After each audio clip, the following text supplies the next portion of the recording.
Hello, everyone.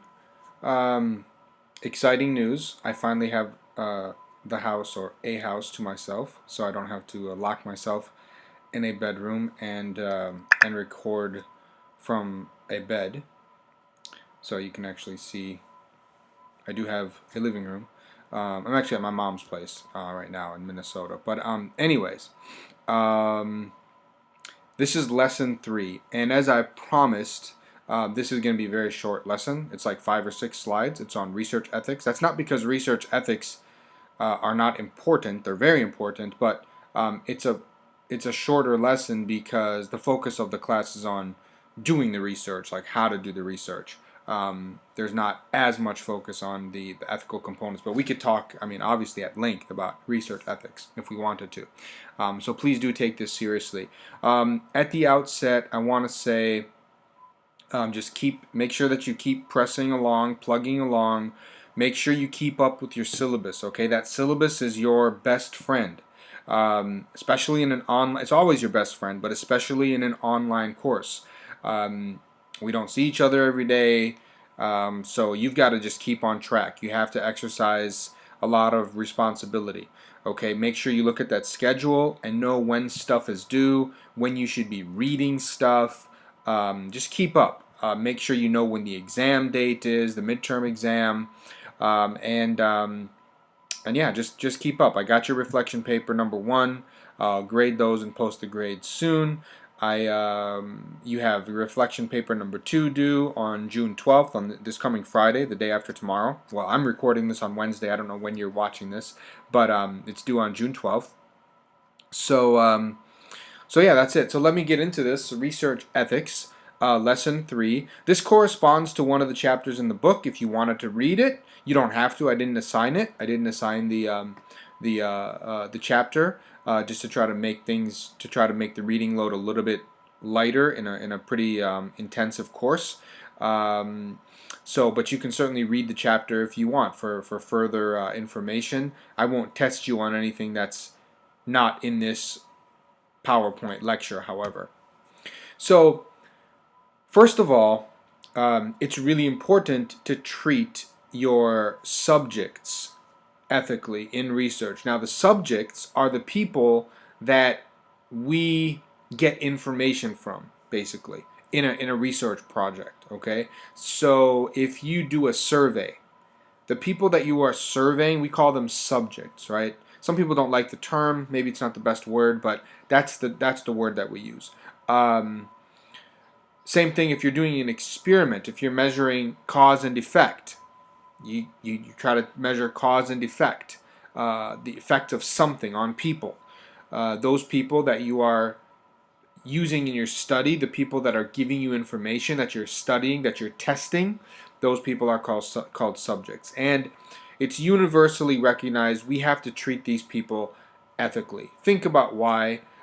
It should be pretty obvious because in a research project, you could do a lot of harm to people if you're not careful and if you're not ethical. And unfortunately, historically, a lot of harm has been done to research subjects, right? Which is why this issue is taken much more seriously now. And now you have something called the IRB. That's not in the slide, but you should know what that is. Okay, the IRB. It's called the Institutional Review Board. Write that down in your notes. Institutional Review Board. Okay, the IRB. What is the IRB?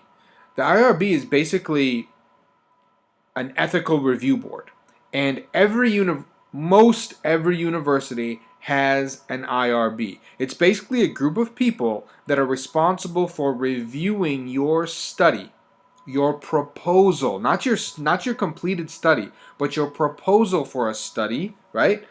Before you actually can do it, right? So, for example, let's say you want to do a survey for one of your class projects or your master's thesis or something like that. Or let's say you're a professor at the university like me and you want to do a study on people. You want to do a survey or some interviews, or you want to do an experiment, something that involves people, human subjects.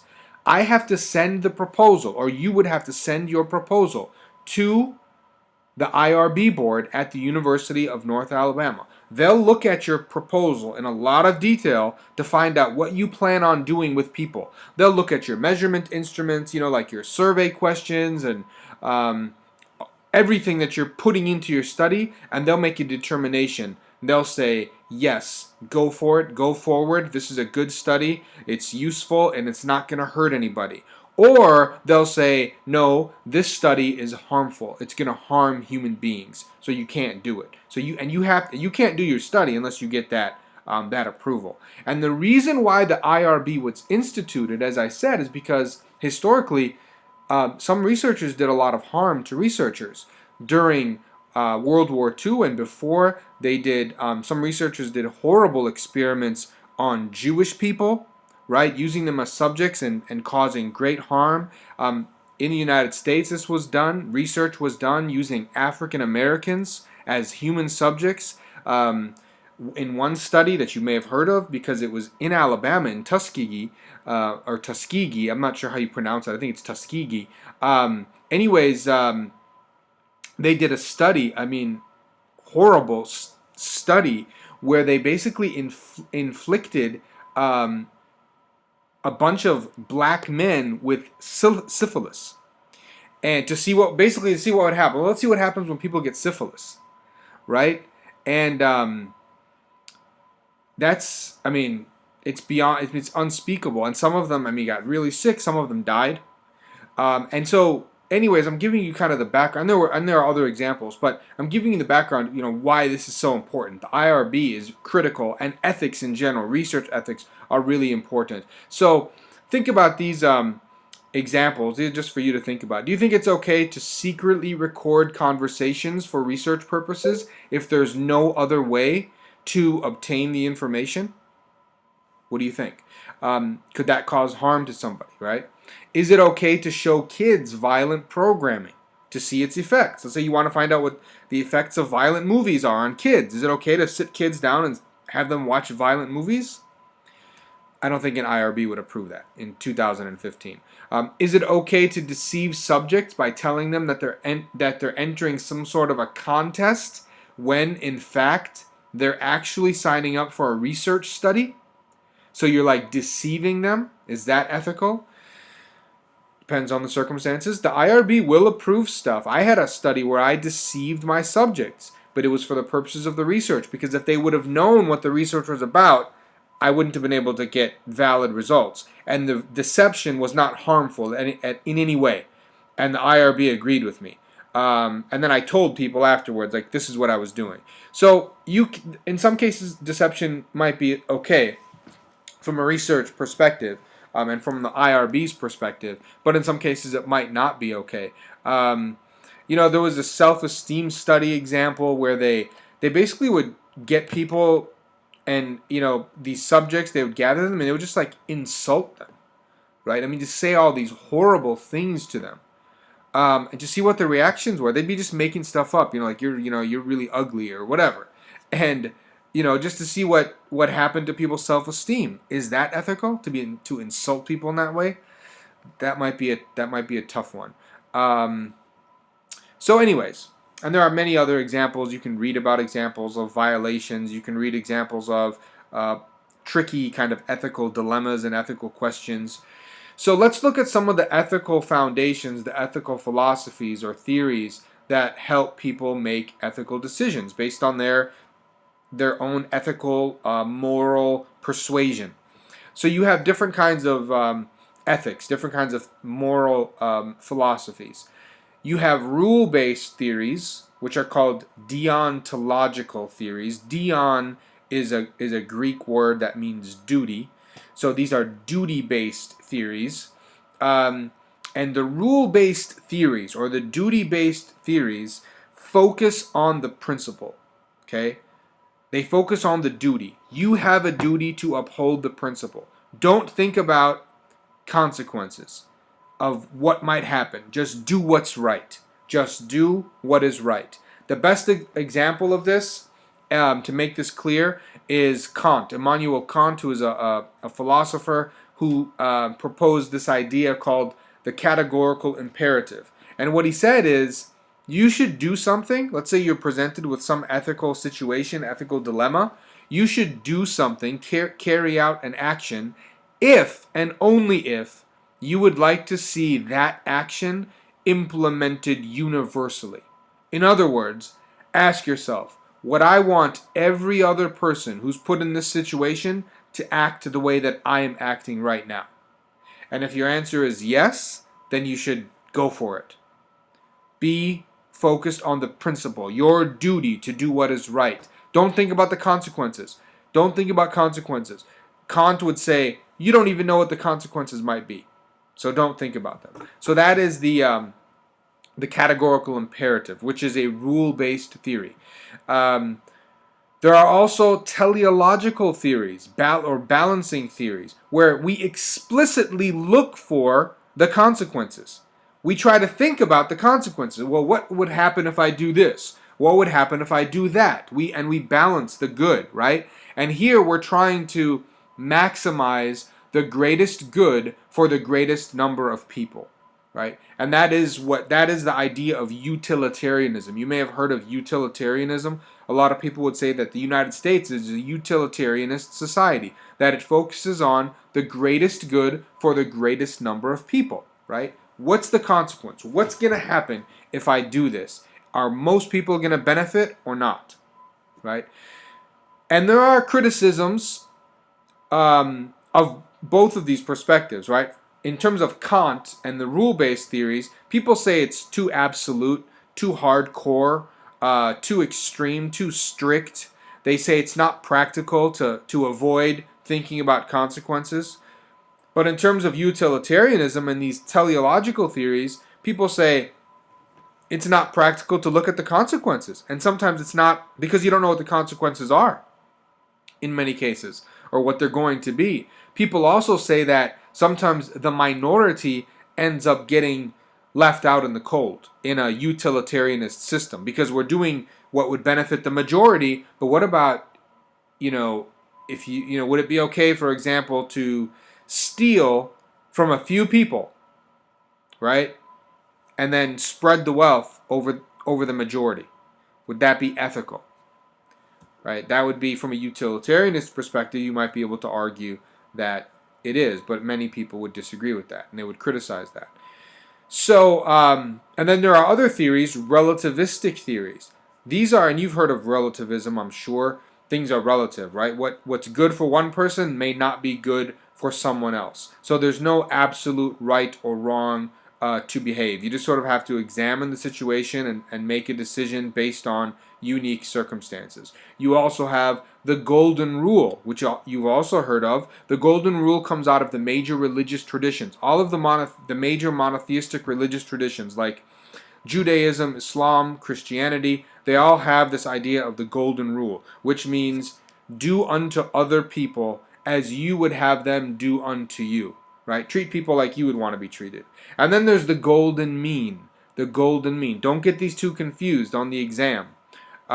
You probably want to write down in your notes what the golden rule is. The slides don't say it. The slide doesn't say it. So again, the golden rule is do unto others as you would want them to do unto you. The golden mean comes from Aristotle.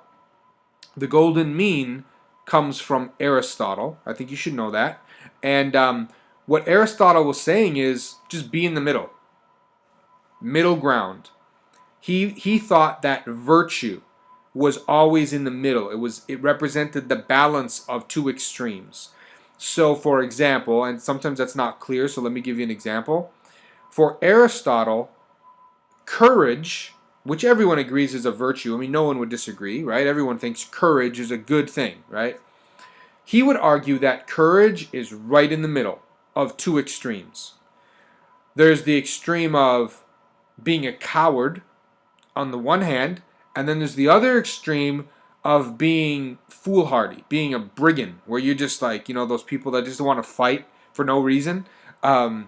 So being a coward is an extreme. Being a brigand, brigandry, that's also an extreme. The middle ground is courage. And Aristotle believed that virtue was always in the middle of two extremes. The extreme of too much and too little of something. Okay? So that's the difference there between the golden rule and the golden mean. Again, the golden rule comes out of the religious traditions, right? Like Christianity, Islam, Judaism, and the golden mean comes from Aristotle. Let's look at a few ethical principles. We have autonomy, non-maleficence, beneficence, and justice. So autonomy, these are things that you want to try to uphold, right, in your research and just in general. You want to give people the right to autonomy, the right to self-determination. As a researcher, respect the rights, values, and decisions of other people. This is why we use informed consent in research. Whenever you do a research project with subjects, with human subjects, and the IRB will check to make sure you have this, you have to provide some opportunity for informed consent. People have to consent to doing your research, right? So that's a really important piece of this. So autonomy is key. Non-maleficence is just the principle of do no harm. Don't harm people. It's wrong to intentionally inflict harm on another. So for example, doctors should consider the potential harm that their proposed treatment might cause. And in some cases, it might be best to do nothing, right? And again, you always want, and this is related to autonomy, especially in medicine, because you want to give people the right to make a decision, the right to at least have some input in the decision. And then beneficence is just try to remove existing harms if they're there and actually benefit people if possible. They'll ask you about that. On any IRB form that I've ever done, they'll ask me two questions, always. They'll ask, is this research likely to cause any harms? And then you have to list the potential harms.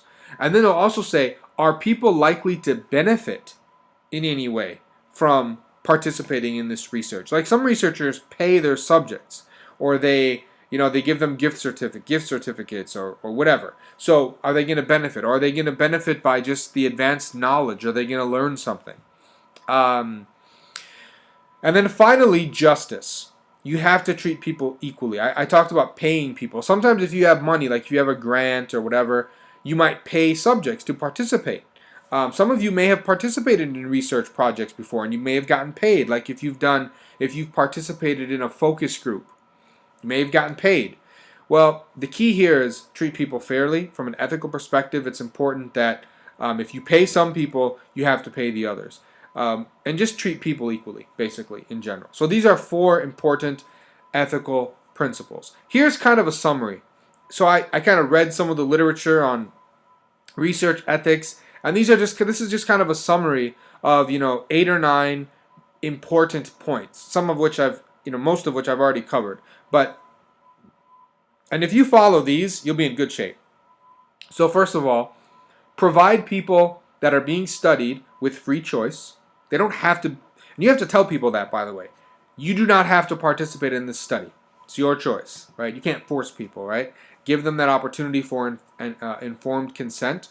You also have to tell them, and the IRB will ask you to do this, you have to tell them that they can stop participation at any time. So if they start doing your survey and then they start feeling uncomfortable, they can just walk away. And you have to tell people that. You also want to protect their right to privacy. Tell people this research is anonymous, and then make sure it is anonymous. And that should just go without saying, guys. Well, I guess it should. I have to tell you this as a research instructor, right? You have to tell people, and then you have to make sure that the research is anonymous. Don't get people, if you're doing a survey, tell people, do not put your name on this survey. This will be anonymous. When I did my surveys in Egypt, I was so careful about this. I didn't want anybody to feel like I would ever know who they were. When I go home and look at the results, I don't want them to know who they are, right? I'll never be able to associate a particular survey with a particular person. And that's how it should be. So what I did is, when I distributed the surveys, I told them, fold your survey in half and put it in a box. And I had this box that was completely closed off, except at the top there was like a little slit. It's like when you go vote, it's like the ballot box. You go stick the little ballot inside the box. And that, by the way, is also for privacy and anonymity, You don't have to, if you don't want people to know who you voted for, they don't, you shouldn't have to tell them, right? And they shouldn't know. So that's what I did. And so people folded their surveys in half, and they came and put their surveys in this box that I had prepared, in this little slit. And there was no way for me to like open it right there. I had to get home and basically like destroy the box to open it, take all the tape off and everything. So that's something that you want to make sure that you do. Protect people's right to privacy. If you're doing interviews, you don't go, take somebody's interview answers and then go tell people like, oh man, you should have heard what this one dude that I interviewed today said. I mean, you can't do that. Certainly in your results, you're going to write the results, but the key is you're not going to associate the responses with any individual person. So no one will ever know who said what, right? Benefit people, don't harm them. Treat people with respect. We already mentioned that. Don't withhold from the participants the true nature of the research. Here I have an asterisk, and that's because, as I already mentioned at the beginning, sometimes the IRB will allow you to be a little bit deceptive if deception is absolutely necessary for your research, and if it's not going to be harmful, and if you're going to tell the people at the end, if you're going to debrief them at the end. Don't lead the participants to commit acts that diminish their self-respect. Do not expose the participant to physical or mental stress, certainly anything that's beyond the norm. Don't invade the privacy of the participant. And then finally, always treat every respondent or subject with unconditional human regard. Accept and respect people for what they are, for who they are, and don't criticize them. Don't judge. You cannot be judgmental in research. You can't be doing an interview and then somebody says something and you're like, whoa, you're crazy. You can't do that. You just have to take the results and be respectful. And that's how you'd want to be treated. So treat people with unconditional human regard. That is it. As I promised, that was a short lesson. I will get to lesson 4 soon. So stay tuned for lesson 4, which will also be relatively short.